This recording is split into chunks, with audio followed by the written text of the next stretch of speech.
भाई, आप रोज खाली हाथ आते हो और जाते वक्त सारा बचा खाना ले जाते हो। इमाम साहब, हमने कई दिनों से देखा है, ये रोज बचा हुआ खाना साथ ले जाते हैं। आप ही बताइए ये क्या तरीका है? नमाज के बाद इस पर बात होगी। जल्दी से खाना ले जाता हूं, अगर नमाज के बाद रोक लिया तो खाना नहीं ले जा पाऊंगा। देखा आपने, लालच इतना था, नमाज भी छोड़ दी और सारा खाना लेकर भाग गया। चलिए चलकर देखते हैं माजरा क्या है। अब्बू आ गए आप, बहुत भूख लगी है। लो बेटा, अल्लाह ने भेजा है। बीमारी काम नहीं करने देती, लेकिन उसके घर से हमारा रिस्क आता है।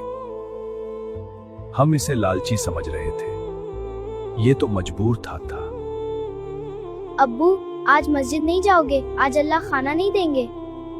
जब बंदे दरवाजे बंद कर दें तो अल्लाह खुद रास्ता बनाता है।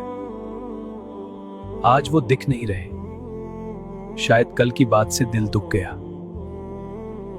भाई, हमें माफ कर दीजिए। आज इफ्तारी हम आपके साथ करेंगे। रोजा सिर्फ भूखा रहने का नाम नहीं, बल्कि किसी और की भूख को समझने का नाम है। इस रमजान अपने आसपास के गरीबों को पहचानिए और उनकी मदद कीजिए। अल्लाह सबके रोजे कबूल करे, आमीन।